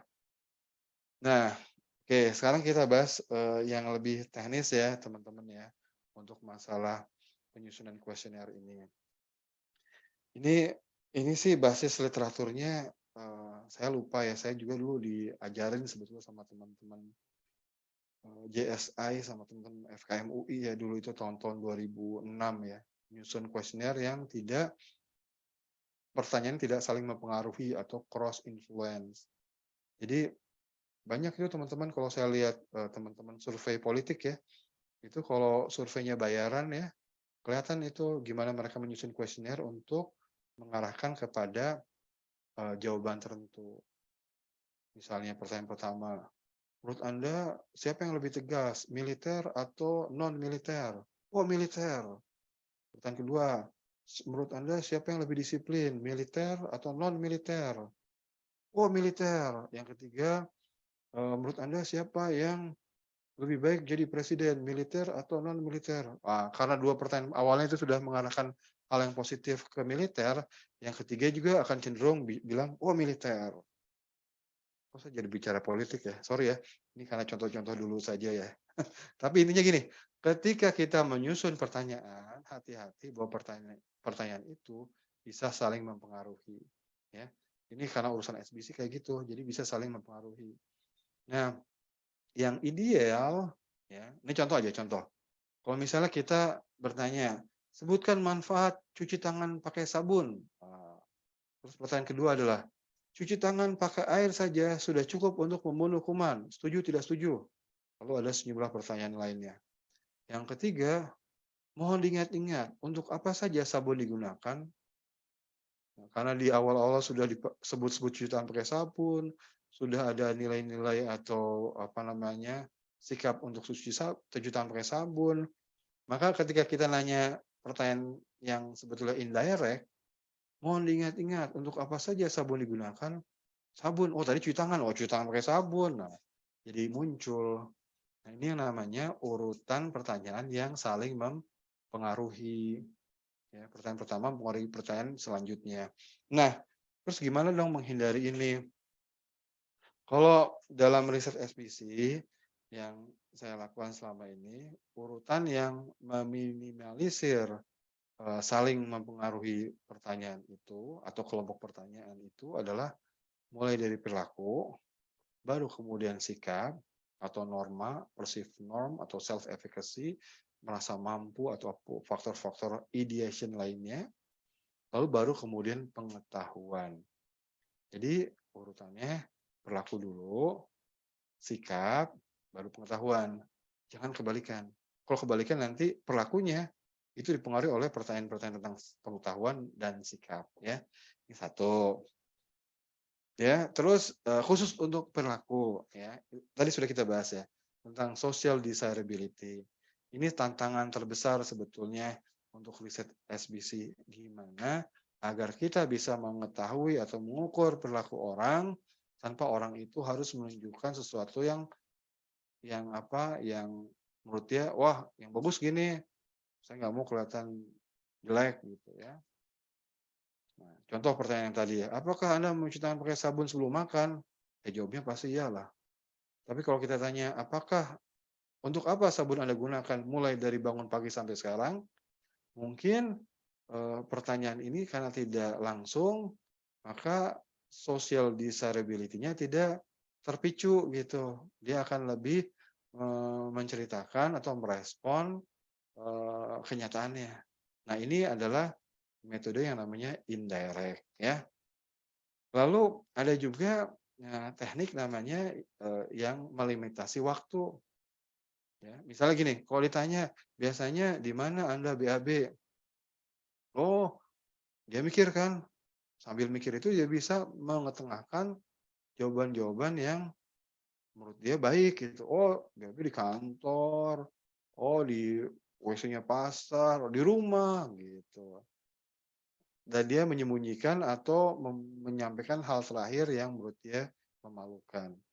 Tetapi kalau kita limit waktunya di terakhir kali, maka kemungkinan social desirability-nya itu bisa sedikit tertahan. Ya, terakhir kali. Nah, di mana Ibu BAB? Ini buat teman-teman yang STBM ya, CLTS. Pertanyaan gitu, terakhir kali di mana Bu BAB? Maka dia akan sulit bergerak untuk menyampaikan di luar fakta yang dia alami. Oh, terakhir kali di sungai. Tapi biasanya saya di rumah kok. Nah, ya udah, catat sebagai di sungai. Itu artinya BAB sembarangan, BABS gitu ya. Nah, ini adalah teknik yang mengunci dengan waktu atau time limit ya. Nah, ada juga teknik, tapi ini di COVID kemarin ya, saya secara ilmiah belum divalidasi nih. Kalau yang dua tadi itu sudah divalidasi. Nah, dengan negatif statement, ya. Kalau kita tanya, apakah Anda selalu pakai masker saat keluar rumah? Kan yang mikirnya kan pakai masker normal gitu. Oh iya, selalu. Tapi kalau kita limit dengan waktu dan buat negatif statement, dalam seminggu terakhir berapa kali Anda keluar rumah tanpa masker? Dia akan jawab, ya. Kemungkinan jawabannya sedikit. Oh, cuma sekali kok. Oh, cuma 2 kali kok. Tetapi dari sisi temuan pelaku itu artinya menunjukkan bahwa resikonya ada gitu. Resiko untuk tertularnya ada, ya. Sama seperti tadi yang BAB ya. Terakhir kali di mana BAB? Oh, di sungai. Oh, tapi saya biasa BAB di rumah kok. Nah, kalau dari sisi perilaku itu mengetahui orang itu terakhir kali orang BAB di sungai, itu sudah bisa diestimasi bahwa orang itu memang BAB-nya di sungai, biasanya di sungai. Jadi yang terakhir itu dijadikan proksi untuk melihat perilaku sehari-hari gitu. Sama seperti ini. Jadi kalau sekali aja kok, 2 kali aja kok pengalaman keluar rumah tanpa masker gitu. Ini waktu masker masih membabi buta ya. Artinya pokoknya keluar rumah pakai masker. Bukan masker secara cerdas ketika ngobrol sama orang pakai masker, bukan. Waktu di awal-awal. Jadi ketika orang keluar rumah bilang, "Oh, saya baru 2 kali kok." Nah, itu udah cukup tuh. Artinya dia memang kemungkinan besar tidak terlalu disiplin untuk pakai masker gitu ya. Nah, ini sisi perilaku, terutama aspek social desirability-nya. Nah, untuk aspek validity sama reliability kan ngukur apa yang ingin kita ukur. Nah, ini harus beranjak dari definisi konsep yang kita ambil. Reliability itu bicara tentang konsistensi. Nah, kalau reliability ngukurnya itu setelah kita punya data. Makanya ntar kita latihan ya di pertemuan ketiga, mungkin kita latihan pakai data, ngecek apakah data kita itu dihasilkan oleh instrumen yang reliable atau bukan, ya. Nah, untuk sikap tadi sudah kami sampaikan, jangan pertanyaan tunggal, tapi lebih dari satu. Nanti kita bisa uji itu validity-nya, reliability-nya, gitu ya. Dan kita bisa kalkulasikan atau komputasikan sikapnya jadi seperti apa, gitu ya. Ini contoh Likert type scale. Likert type scale itu adalah model pengukuran dengan menyampaikan pertanyaan yang kemudian orang diminta untuk merespon dengan memilih jawaban-jawaban. Misalnya, setelah air dimasak, kuman tidak dapat masuk ke dalam air dimanapun air itu disimpan. Apakah Ibu sangat setuju? Setuju? Tidak setuju? Tidak setuju sekali. Ini tidak tahunya nggak usah dibacakan. Jadi akan menjawab. Ya. Nah, problem dari Likert itu biasanya dari sisi kalimatnya itu harus very very simple, tidak ada konsep, suatu yang menjadi perilaku sehari-hari atau pendapat sehari-hari orang akan jauh lebih bagus. Lalu pilihan jawabannya itu bisa ganjil, bisa genap. Kalau ganjil itu berarti ada titik tengah, ada sikap netral, ada sikap di tengah.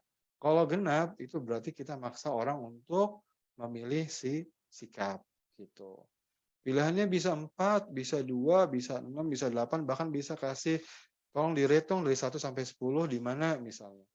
Nah, tapi kalau orang Indonesia ya, kebanyakan sih agak susah kalau kita berikan 4 pilihan jawaban, ini maksimum ya. Sangat setuju, setuju. Karena orang mikir maksudnya apa ya sangat setuju ya. Setuju sekali, ya setuju saja gitu. Paling mudah ya setuju sama tidak setuju gitu. Tapi ada kalanya kita pengen punya detail data sehingga kita tambahkan jadi 4. Jadi gini maksud saya detail tuh.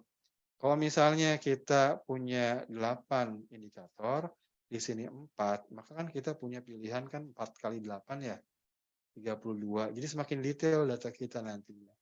Tapi juga nggak bisa detail-detail amat, karena orang juga kan kemampuan detailnya nggak susah. Gitu ya.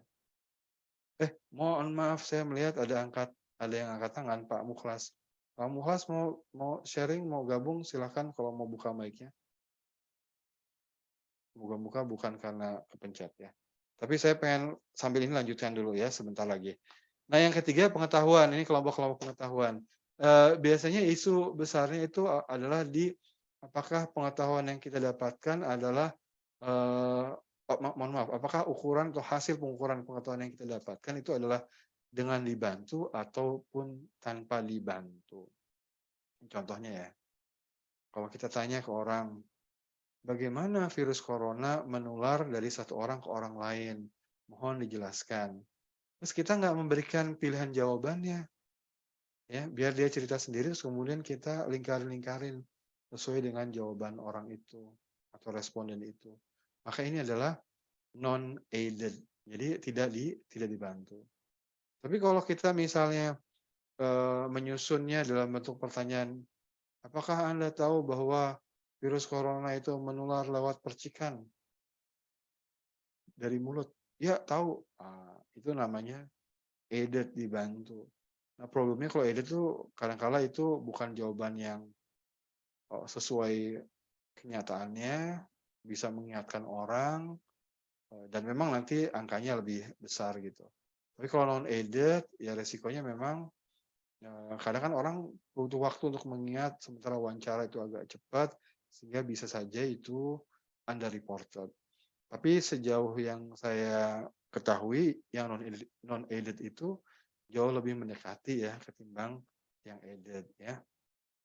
Kecuali kita memang ingin mencoba konsep-konsep tertentu gitu ya, pengen dengar atau enggak, dan dia spesifik. Misalnya, apakah Anda pernah mendengar istilah bian? Sebagai istilah ya, pernah dengar nggak istilah bian? Oh pernah. Apa yang Anda ketahui tentang bian? Nah, ini jawabannya nggak perlu dibacakan. Oh, itu bulan imunisasi anak nasional. Ah, berarti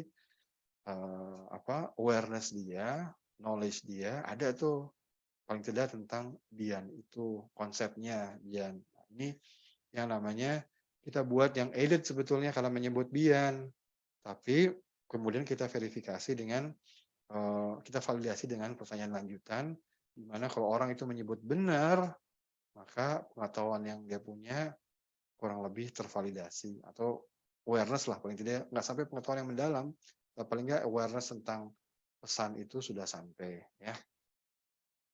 Nah, saya mungkin berhenti di sini dulu. Nanti kita akan bisa bahas di pertemuan selanjutnya contoh kuesioner yang kemudian kita ikuti dengan gimana menyusun kerangka untuk entry-nya dulu ya atau kerangka kuesioner di nanti kita bisa gunakan tuh di Kobo misalnya atau kita pakai di SPSS atau kita pakai di Stasta. Tapi paling nggak strukturnya seperti apa. Untuk sementara waktu saya stop dulu di sini karena udah kebanyakan ngomong. Teman-teman kalau ada yang ingin sharing berpendapat silakan supaya saya juga tahu apakah saya terlalu cepat, apakah terlalu lambat, apakah ini sudah terlalu mudah, apakah terlalu sulit, silakan.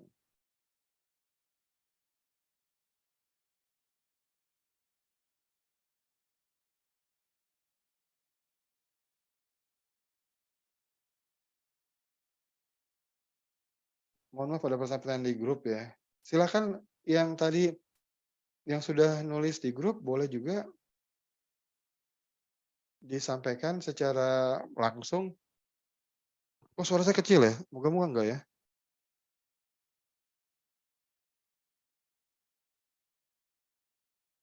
Ini dari Dokter Basra, skala Likert sebaiknya dibuat genap. Kalau ganjil orang cenderung ambil tengah. Bagaimana menurut Mas Risang? Gini, memang betul orang Indonesia ada kecenderungan itu tidak bersikap ya, terutama untuk isu-isu yang ada social desirability-nya. Jadi kalau orang sikap yang yang terkait oh nggak enak nih ngomongin nih. Wah, gimana ya? Oh, ntar saya kelihatan berpihak gitu. Maka dia akan cenderung ada di tengah. Misalnya kalau orang diminta menilai, kader-kader kita gimana? Apakah, menyampaikan pesannya jelas? Nah, kadang bahkan kalau yang kayak gitu-gitu cenderung bilang jelas, ya cukup, biasa saja. Atau kalau misalnya dia menilai sesuatu yang tidak langsung terkait sama dia ya, kalau ibu-ibu, balita terus menilai kader akan selalu cenderung positif biasanya. Tapi kalau misalnya dia menilai, menilai, pembangunan di desa misalnya, pembangunan di desa. Dia sebenarnya punya sikap yang nggak begitu suka, cuma karena nggak enak gitu, dia akan jawab, "Ya biasa-biasa aja deh," gitu. Ya ya tengah-tengah ya, ya so-so lah gitu ya. Nah itu efek dari, orang malas bersikap. Memang makanya banyak pendapat mengatakan bahwa kalau Likert ya nggak apa-apa dibuat genap aja, sehingga orang terpaksa bersikap gitu, antara setuju, tidak setuju, dukung atau tidak mendukung. Nah, catatannya adalah gini, nanti akan ada konsep-konsep yang memang bersikap tengah itu nggak apa-apa gitu. Bersikap tengah itu adalah sikap yang perlu diperhatikan juga gitu. Bisa aja gitu bahwa orang itu harus bersikap tengah gitu ya. Misalnya terkait sama konflik, ada pihak B, ada pihak A, ada pihak B. Terus dia di kelompok yang sebetulnya di masyarakat yang terbelah gitu loh. Nah, sikap tengah nggak apa-apa. Di dalam konteks seperti itu ya memang harus ada. Kita pengen tahu juga orang itu sikapnya ke A atau ke B atau ke netral.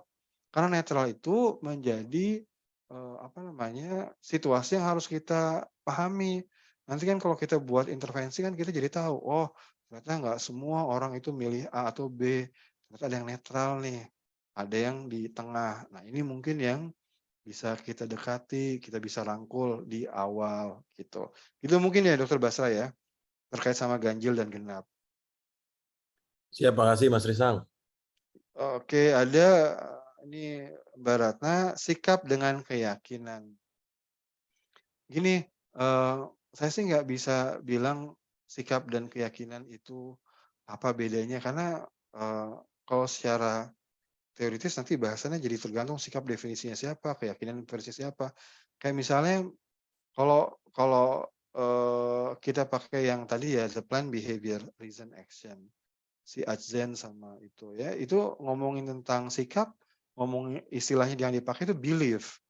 Belief, orang kan, oh belief itu kepercayaan ya, kepercayaan itu yang fundamental. Enggak, maksudnya belief itu terkait sama percaya atau enggak sama outcome dari perilaku. Kalau dia melakukan A, ntar dia dapat A. Kalau dia melakukan A, dia dapat 2. Kalau dia melakukan B, dia dapat 3. Dia percaya atau enggak. Jadi yang disebut percaya, belief, itu bukan belief seperti belief-nya dalam sistem keagamaan. Tapi belief terkait sama manfaat kalau dia melakukan sesuatu. Jadi saya nggak bisa jawab nih apakah sikap atau keyakinan beda atau enggak. Mungkin lebih baik, Mbak Ratna sendiri mendefinisikan sikap itu gini maksud saya, keyakinan itu gini maksud saya. Ini supaya lebih lebih jelas gitu ya. Apakah ada perbedaan saat perubahan perilaku antar pribadi dan kepada pendekatan yang berbasis komunikasi? Komunitas, oh gini, ini Mas Yulianto. Jadi gini, eee KAP kalau didefinisikan secara lebih luas, itu sebetulnya adalah pendekatan berbasis komunitas, ya. Jadi kalau komunikasi antar pribadi itu didefinisikan sebagai komunikasi tatap muka, itu sebenarnya menjadi bagian dari kegiatan berbasis komunitas. Kalau yang komunitas, itu kan kuncinya kan sebenarnya kan di dialog dan konsensus lalu collective action. Jadi yang namanya komunitas itu kan harus dilihat sebagai elemen-elemen yang saling terkait gitu ya. Yang punya identitas, yang punya hobi yang sama, yang punya tempat yang sama. Nah, mereka ketika dikumpulkan membicarakan sesuatu, menyepakati sesuatu dan melakukan sesuatu bersama, itu biasanya yang dianggap orang sebagai intervensi berbasis komunitas. Nah, apakah KAP itu eh, juga mengandung atau merupakan bagian intervensi berbasis komunitas? Iya. Jadi kalau misalnya KAP itu digunakan untuk memfasilitasi dialog, melakukan lobby, menyepakati sesuatu, membuat action planning, nah itu juga kan intervensi berbasis komunitas. Nah, bicara tentang perubahan perilaku, nah tergantung ya kalau KAP-nya itu digunakan untuk berbasis komunitas kan itu artinya akan menghasilkan norma bersama. Ya versinya kerja lapangan, kalau norma itu adalah hasil kesepakatan ya yang kemudian disebarkan oleh, tetua-tetuanya, yang senior-senior yang berpengaruh ataupun, secara bersama gitu. Tapi kalau norma yang tadi kita pelajari dengan teori-teori yang agak Amerika memang, itu norma itu lebih ke pencitraan gitu, orang-orang sekitarnya dia itu ngomong apa sih yang dia persepsikan. Agak beda memang ya. Nah, moga-moga saya bisa menjawab. Tapi saya lanjut dulu ada ini Bung Noprian. Nah, di skala Likert ada NA, ada netral. Jadi NA itu not applicable. NA itu tidak ada data.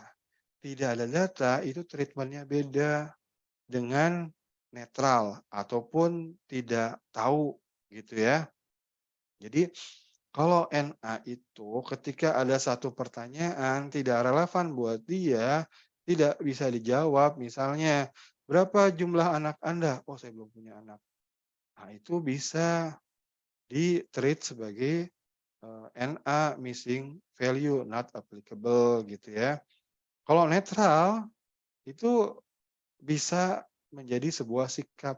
Nah, gimana kita men-treat-nya? Gini, kalau nanti di komputasi, kita hitung ya, misalnya gini, kalau netral itu dianggap sebagai rangkaian sikap, jadi 1, 2, 3, 4, 5, itu skornya itu yang 5 paling positif, 1 paling negatif gitu. Nah, 3-nya itu adalah skor.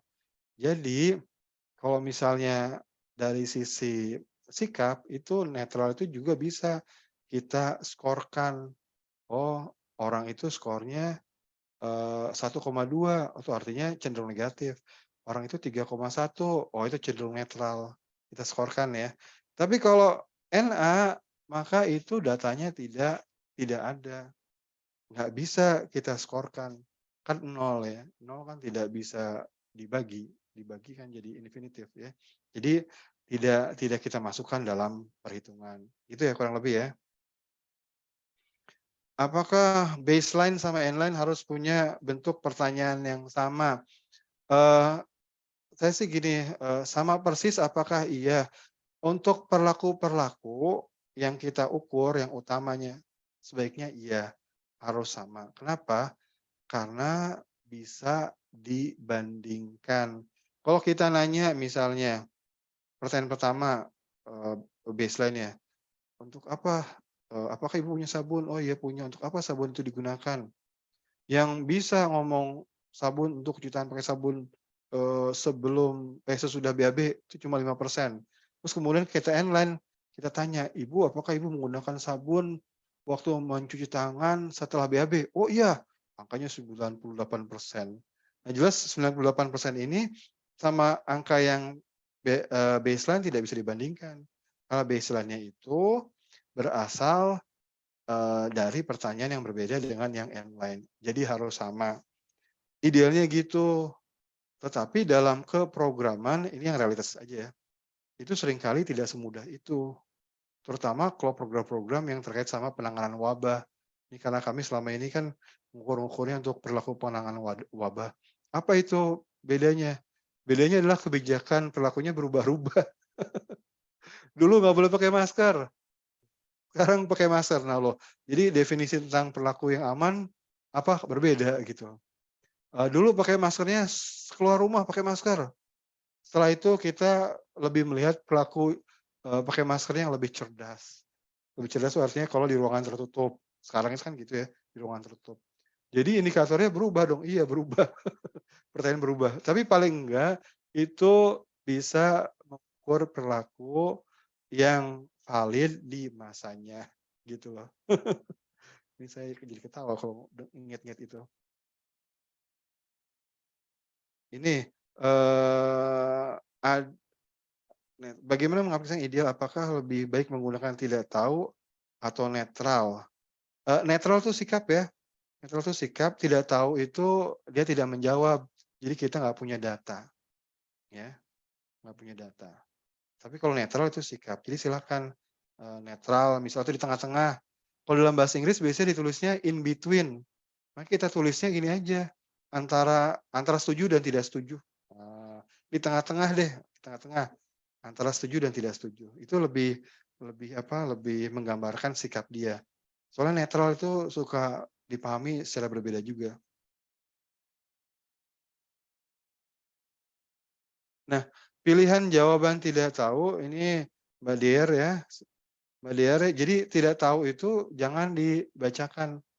Pilihan jawabannya ada, tapi jangan dibacakan. Kenapa? Ya, nanti orang akan cenderung menjawab tidak tahu. Jadi pilihan jawaban itu ada karena realitasnya ada orang yang tidak tahu. Mungkin ya, tidak tahu. Jadi kalau ada kemungkinan orang jawab tidak tahu, dituliskan tidak tahu, tapi tidak perlu dibacakan. Kalau Likert itu kan jawabannya harus dibacakan ya. Apakah Ibu setuju atau tidak setuju? Apakah Ibu sangat setuju, setuju, tidak setuju, atau sangat tidak setuju? Nah, apakah Ibu setuju, antara setuju atau tidak setuju, gitu ya. Mas Risang, Ya, silakan. ya maksud pertanyaan saya tadi itu kan yang pilihan jawaban lain kan lebih kepada persetujuan dia gitu ya, tapi yang itu tidak tahu. Jadi seakan kayak mengukur pengetahuan bukan sikap gitu. Ya, problemnya gini ketika kita menyampaikan pernyataan, kalau dalam Likert ya, itu ada kalanya orang nggak paham. Itu harus dipahami, harus ditolerir ya. Walaupun sebetulnya pemahaman orang terhadap statement yang kita lemparkan harusnya sudah kita pastikan pasca pretest ya. Kalau kita pretest sampai orang tuh nggak ngerti, tidak tahu, oh saya nggak paham nih, waduh saya tidak tahu tuh harus menjawab apa itu. Tidak tahu dalam pengertian tidak memahami gitu ya. Maka itu harusnya direvisi. Jadi idealnya sih betul kalau kita sudah survei betulan, pertanyaan tidak tahu itu harusnya tidak ada. Tetapi, ada juga, orang tidak mau jawab, ya, tidak mau jawab, itu not applicable. Ada juga orang tidak paham, "Aduh saya nggak paham." Misalnya gini loh, eee, untuk sikap, seorang ayah gitu terhadap posyandu, misalnya, "Pak, mau tanya nih Pak, eee, mohon jawab nih Pak ya, dengan sangat setuju, setuju, tidak setuju, atau sangat tidak setuju. Posyandu membantu, orang tua untuk, eee, tumbuh kembang anak secara optimum." Nah, si bapak ini nggak ngerti posyandu gitu, nggak tahu kegiatannya apa, nggak pernah dengar, nggak pernah diberitahu juga sama istrinya gitu ya. Terus, wah, saya nggak tahu tuh. Nah, itu harus di-record gitu, di-record. Artinya statement kita failed untuk mendatangkan, jawaban, respon, attitude. Tetapi itu bukan mengukur pengetahuan ya, bukan mengukur pengetahuan. Karena set pertanyaan kita itu untuk mengukur attitude. Kurang lebih itu mungkin ya, kalau ilustrasi lebih lanjut. Makasih Mas Risang. Sama-sama. Apakah semakin banyak pilihan semakin bagus? Semakin detail ya, semakin detail ya. Jadi entar angkanya bisa koma-koma sekian kalau dijumlahkan, tapi semakin susah buat orang biasa. Kalau ahli misalnya, "Pak, kita, surveinya ke para ahli, tolong dong di-rate antara 1 sampai 1000," mereka bisa gitu. Mudah gitu ya. Jadi harus dilihat juga antara semakin bagus karena data yang kita dapatkan detail, dengan semakin applicable atau enggak. Semakin banyak pilihan semakin tidak applicable. Coba tanya ke orang-orang di kampung gitu ya. Kalau kita buat survei, maksudnya kampung tuh di Jakarta, Jakarta di kampung orang biasa gitu ya, orang umum pada umumnya. Kalau kita kasih 5, 7, wow itu bingung dia. Nanti dia malah tidak berpikir atau tidak melihat pertanyaannya, sikapnya dia, tapi mikirin 1 atau 7 ya gitu. Ini ada pertanyaan untuk pengetahuan apakah selalu dengan pretest dan posttest, sejauh mana efektivitasnya cara tersebut? Makasih. Ini pretest sama posttest maksudnya mungkin baseline sama inline ya? Jadi kalau dalam metodologi untuk menentukan pengaruh saat ini, tidak selalu harus, baseline sama inline sebetulnya. Ada metode-metode misalnya dengan PCA, Principal Component Analysis, di mana kita bisa menentukan, mengidentifikasikan pengaruh, terhadap perilaku tanpa harus menggunakan baseline sama inline, gitu ya. Jadi tidak selalu harus baseline, inline, tidak selalu harus, pretest sama posttest. Itu bisa pakai PCA, bisa pakai logistic regression, kontrol dan sebagainya. Tapi saya nggak ahli dalam bidang itu. Mungkin kita bisa belajar sama-sama ya. Perbedaan TOC dengan logical framework. Logical framework itu yang logical framework analysis ya, LFA. Itu dibangun sama teman-teman USAID, itu sebetulnya ngomongin tentang pengembangan strategi yang kemudian hasilnya adalah framework untuk, monitoring ya, itu bagian terakhir ya. Jadi kalau logical framework itu kan kita bicara dari analisis masalah kemudian muncul, masalah pohon masalah gitu ya. Pohon masalah kemudian di-flip jadi tujuan, dengan analisis tujuan. Setelah itu kemudian kita buat, framework untuk, monitoring-nya ya berdasarkan tujuan-tujuan itu, tujuan utama, tujuan spesifiknya apa, indikatornya apa, gimana cara mengakses datanya dan sebagainya gitu, asumsinya apa. Kalau TOC itu theory of change ya.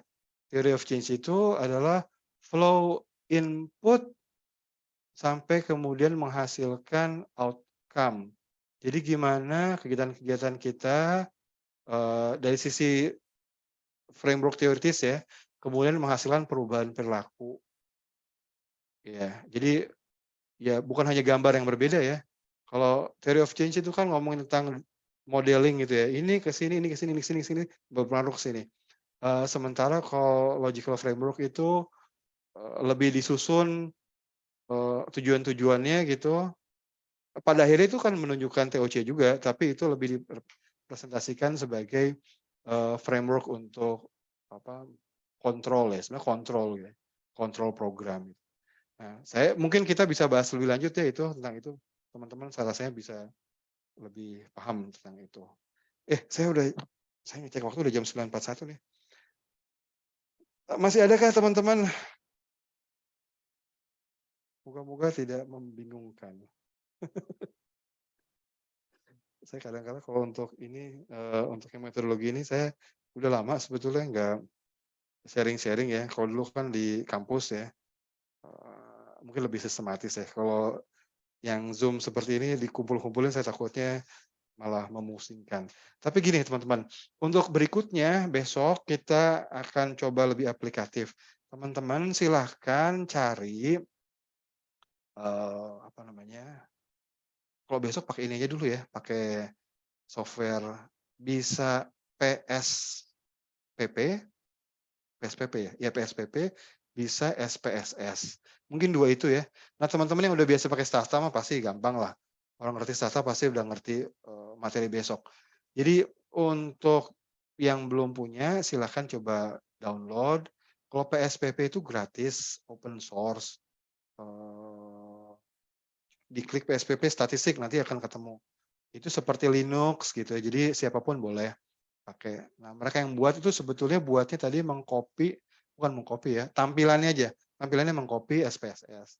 SPSS itu mahal. Jadi base sistemnya aja harganya $3.000. 45 juta. Jadi orang kan kalau mau pakai software statistik tapi murah gimana? Ya pakai PSPP. Tapi kadang-kala juga kita bisa download yang free trial selama berapa hari gitu. Saya juga pakai itu kalau trial gitu. Nah, silakan teman-teman download besok. Kita besok akan bicara penyusunan kerangka untuk entry ya. Tapi ini dalam rangka untuk mentransferkan kuesioner ke sistem, ke software itu. Nanti kalau ada waktu kita akan bahas juga tentang Kobo Toolbox yang sederhana. Jadi dari kuesioner ke Kobo di komputer kita, lalu kemudian kita masukkan ke handphone, nanti kita bisa gunakan. Tapi kalau ada waktu, kalau enggak ntar kita sambung ke hari berikutnya. Ya. Nah, untuk apa tadi ya, buku, coba saya cek dulu ya, apakah bisa saya upload di sini atau enggak ya. Soalnya rada gede juga. Moga-moga sih bisa ya, bentar ya. Izin Mas itu saya kirim Ya. udah Mas. Udah ya? Di ini. Oh udah Yang- Dok, Basra ya? Yang driver model ya? Oke, thank you. Itu cuma 2 kok. Oke, terima kasih semua ya buat partisipasinya. Mohon maaf nih, jadi kelewatan 15 menit.